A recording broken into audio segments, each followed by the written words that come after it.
Hey, you all, and good morning. Carpetbagger here, coming to you live from the gateway to the west. More specifically, we're in St.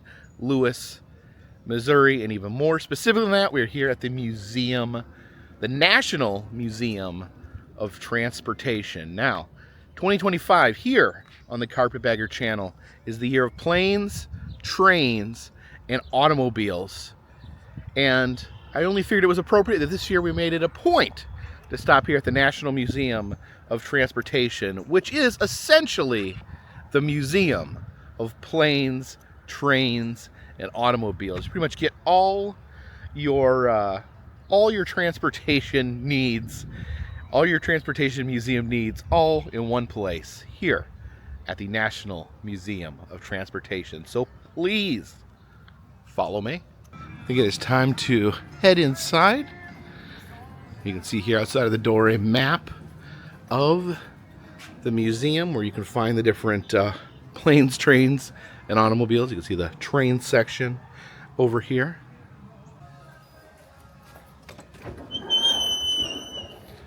As we enter here, on the wall, we have the history of transportation dating all the way back to 1844. With the sending of the first telegraph. 1869, the first transcontinental railroad is completed. You see the gold spike there marking the connection of the two railroads. 1883, all major railroads adjust their clocks to reflect the time zones. The time zones that we live in essentially were created to assist railroads. In 1903, the Wright Flyer created, ushering in the age of the aircraft. 1926, Route 66 is established. That will be 100 years next year, and I think I'll be indulging in a Route 66 trip next year to celebrate the occasion. The Blue Angels up there, as we see the modes of transportation quickly and rapidly adjust. In 1965, the Ford Auto Company makes 8 tracks standard in their cars. 1971, Amtrak. I've become quite a fan of Amtrak this year. Amtrak begins its passenger service in 1971.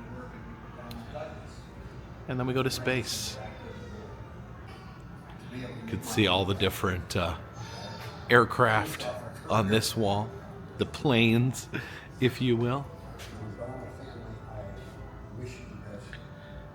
There's some very interesting vehicles here. This is the world's first ramjet helicopter, the Little Henry. This is the Belafonte Railway mule car from the 1870s. It's a rail car actually designed to be pulled by mules. You see here, this is actually the first artifact donated to this museum. And look at the logo there of the museum. You got planes, trains, automobiles, and horses. The penny farthing bicycle. Now, when they first invented bicycles, they figured the bigger the front wheel, the less you have to pedal. One full rotation takes you pretty far because that wheel was so big. But over time, they realized when you make the wheels the same size, it greatly increases stability. And here is an automobile, the Ford Model A from 1929, the Ford Huckster, also known as the termite taxi. Now we see how the bicycle has evolved. They've got the standard wheels, which are the same size, but this is a bicycle built for two. Never been on a bicycle built for two. Seems like an excessive amount of cooperation. This is another version of the Ford Model A here.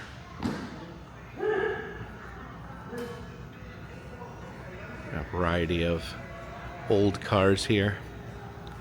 Ford Model A sedan. So I guess this is what a sedan started out looking like. Now this is actually pretty crazy right here. This is the Providence passenger car. This is the first type of railroad car that carried passengers. As you can see, it's like basically like a covered wagon, but it actually runs on the rail. What makes this artifact even more crazy is that this is the only example of this type of railroad car still in existence. They just don't exist except for this one. So this is literally the only place that you can see the original style of passenger car on the railroad. And of course, it always comes back to this. This car here was on display at the 1893 World's Fair. Now the car itself was used 1834 to 1836, but was restored and put on display and at the 1893 Chicago World's Fair. Everything we do, no matter where we go on the American roadside, it always comes back to the 1893 World's Fair. And here is the transportation of the future, the Virgin Hyperloop. It says that they create a kind of system that kind of works almost like the tubes at the bank, where you put your money in the tube, then send it back to the teller. But this is used to transport people. It says that they have completed testing. They've successfully shown that this can work, and I guess are currently looking towards designing a workable model. But take a look at the actual Virgin Hyperloop car here. You can go up this platform, get a look at the Hyperloop car. Peek in the window. Alright, go around front here and we can actually see the pod. So yeah, it's like the back seat of a car, like two seats you can buckle up in and then get fired through a tube. I always knew Tenacious D was up to something when they said that we will travel in tubes. Get the scientists working on the tube technology. And look what we have here. The Museum of Transportation penny press machine. Got 4 designs: a plane, a train, a bus, and a boat. Let's first we got to get all 4 of these. A quarter penny.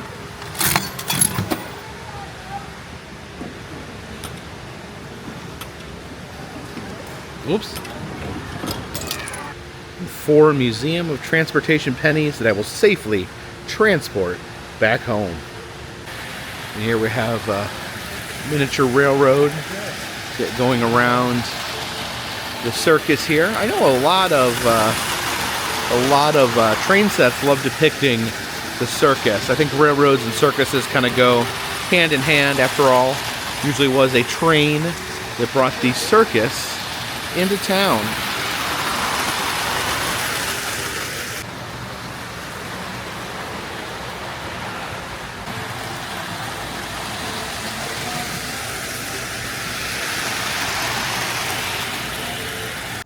Now I did add a train ride onto my admission, so I think we're going to go for a ride on the mini train.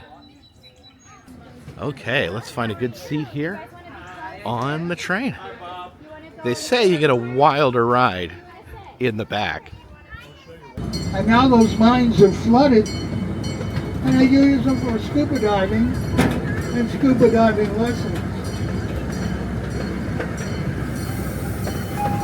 Now on the mine train. Side of the train, that's our newest attraction here at the museum. But this one here was the first one off the assembly line. Now this is the Aero train. The Aero train was built in 1955 by General Motors. Now General Motors only built 3 of these engines. We had engine number 3, engine number 2. Was Owney making. We use all the parts from it. Oh, look at that. To keep 2 or 3 running. Now this big white bus we're going to pass over here. General Motors made this bus in They made 44,000 of these buses.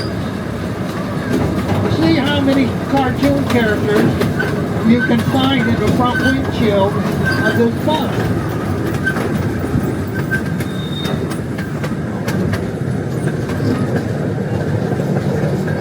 Deer went by.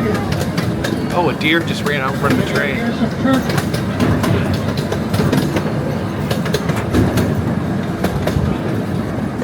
Oh, it's a beautiful ride out here. Now we gotta watch out for the deer trying to splash around with those guys.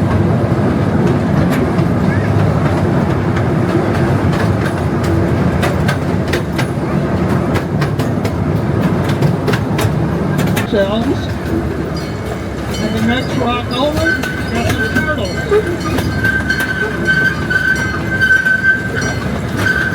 Known as the shooting star. Air Force jet there. And this jet was built by the Lockheed Martin Company in 1945. This was in a movie, Convoy, with the late Christmas Robertson. Movie Convoy. Ally McGraw. And this is the famous Rubber Ducky. Rubber duck.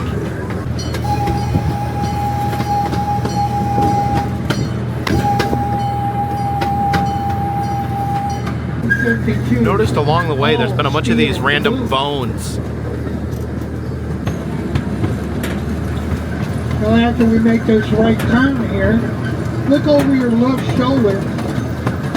We'll whip in the glass on the whistle. See, there's another bone. We're pulling back into the station. Remember, wait for the whistle. Okay, this explains the bones. You have to find Owney the dog's bones. I love Owney the dog. Owney was a real dog who was mailed around the United States to different post offices. He actually wore a vest because each post office would put their pin on him and then mail him to the next post office. And apparently they're using him as a bit of a mascot here to go around the museum and find the different bones. Now, the story of Owney actually has a really tragic ending where he bit somebody and then a police officer actually shot Owney and killed him. But, oh geez. Yeah, you can actually go visit him though. He is stuffed, taxidermied at the Smithsonian Postal Museum, which I do like to stop in and say hi to Owney whenever I'm in Washington, D.C. It says Owney traveled to all 48 contiguous United States. So I have been to all 48. I have one more state than Owney apparently because I've been to Hawaii. But how much you want to bet? This is a sticker that says contiguous. How much you want to bet it says continental under there, and they corrected it and put contiguous. But let us climb the hill here and see the other forms of man's transportation. Man's goal and need to always be going somewhere else. Have the bell here.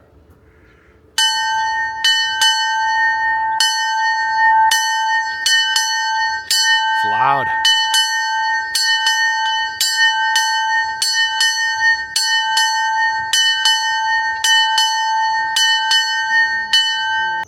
Here's a piece of the Merchants Bridge in St. Louis, Missouri. This piece of the bridge actually used to go over the Mississippi River. And up at the top of the hill here we have the Earl Lindberg Automobile Center.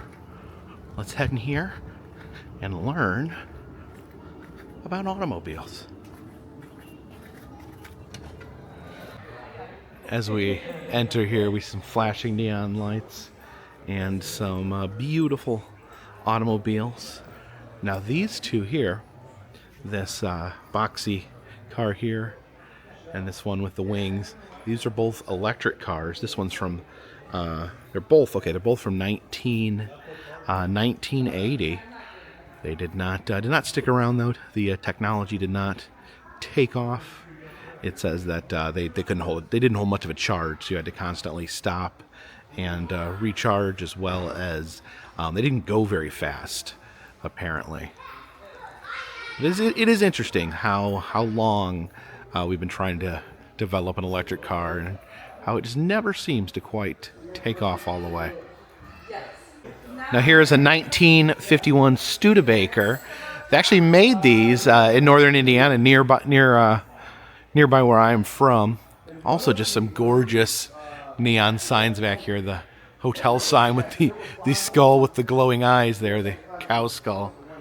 It says Westward Ho. This is a 1937 Chevrolet vegetable truck. This is a portable, basically a portable vegetable stand where they drive into the city and sell their vegetables out of the side here. And here is a milk truck, kind of a vehicle from a long forgotten era, where for some reason, instead of going to the grocery store to get your milk, some guy actually came and brought it to you. And here's the 1920s version of the dairy cart, the milk truck. So from 1920s to the 1980s, this was retired in the mid 80s. So quite a run the milk trucks had, but yeah, it just seems so antiquated these days. It's a 1912 Pierce Arrow motorcycle. 1906 Ford here, the Mr. Toad style of car. This is a purely solar car here. It says only weighs 300 pounds. Doesn't look like it's very roomy, but at least it's efficient. See the Route 66 drive-in here. Some of the classic Chevrolets of the mid-century, the golden age of road trips and road travel and fancy shiny cars. It's a 1919 Studebaker, and this is a 1927 Model T. This is a 1986 Pontiac Fiero. I guess the 1980s was the time when it was considered really cool for your headlights to pop up and down.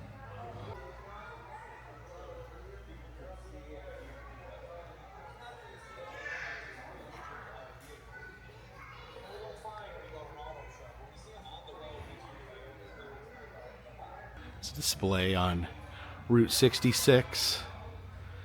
Some of the towels from the Coral Court Motel. And these old driving guides, these old highway maps that were your only way to find your way around back in the day. Here's the US 66 shortest, fastest, year-round best. And here is a replica of the Coral Court Motel, a Route 66 hotel that was demolished in the mid-90s, not too far from here. And according to this, the Coral Court Motel was the site of an infamous child kidnapping and murder.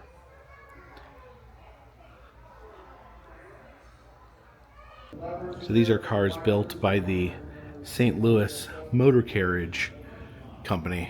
Again, the Mr. Toad style of car.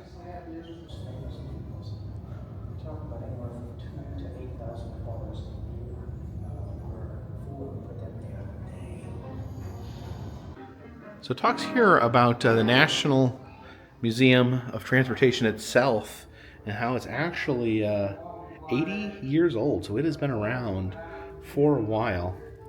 See some of the old museum maps and brochures there. Oh, I do like this pennant.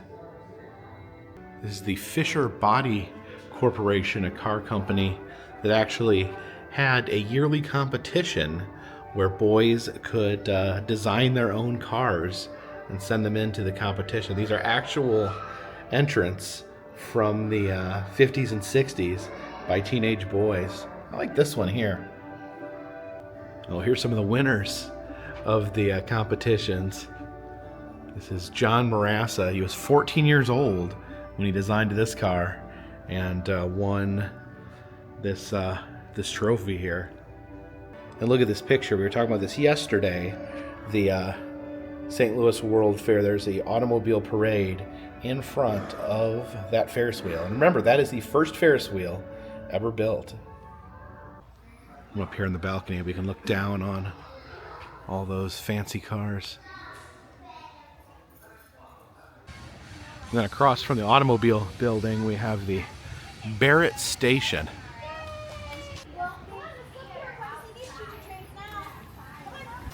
We have some train exhibits in this building here. The miniature train.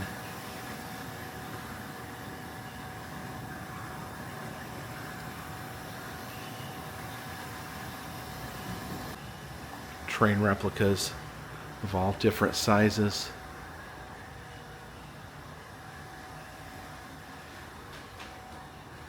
A bus there. And these are streetcars. Guess St. Louis had streetcars at one point. A lot of cities did, but not as many in modern times. See the conductor's outfit there, as well as the railroad lanterns. Have an exhibit on the telegraph over here. We actually have a telegraph where we can type out Morse code.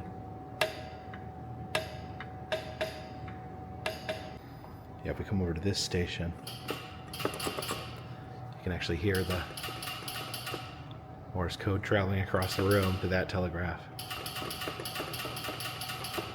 There's a model of the Eads Bridge in St. Louis. They said before they opened the bridge, to test it out, they had an elephant walk across the entire bridge to make sure that the bridge could hold an elephant. And outside we have an exhibit on hobo codes. Hobos would leave these markings at different places as a note for different hobos. So the hobos always watching out for each other, letting them, they'll go to a place and let other hobos know if it's a safe place. So let's see what some of these mean. This means, oh, hobos arrested on site. You want to stay away from there. Oh, look at this happy face. Okay, you can sleep in the barn. You can sleep in the barn here. Oh, man with a gun. Stay away from that one. Let's see. Wealthy man. Yeah, maybe that's a good place. Maybe he's got some money to share. There's a cross.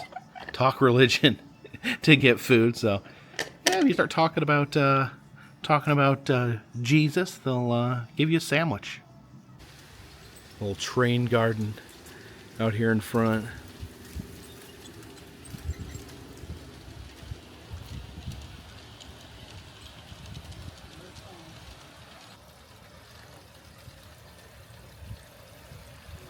You don't have to hold it.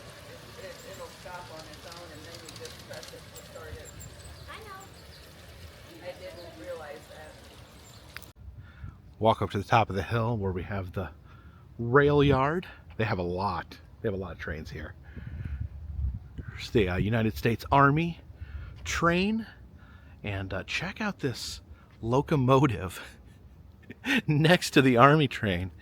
It is the most brightly colored train I have ever seen. Now, first I saw this and thought, well, that's the crazy train there. But actually, this is done for a reason. It is to make the different parts of the train more identifiable. So you can look at the color code on the sign there. They call this the rainbow locomotive. So you look at the colors on the sign to see what parts of the train are what parts. Pretty cool. And it looks like a lot of these you can climb aboard. This is a caboose here.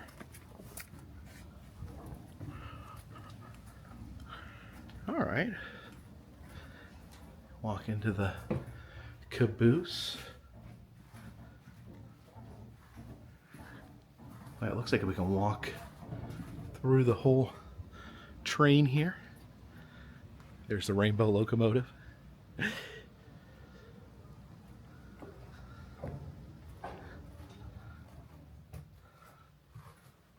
See the caboose where the crew members hang out.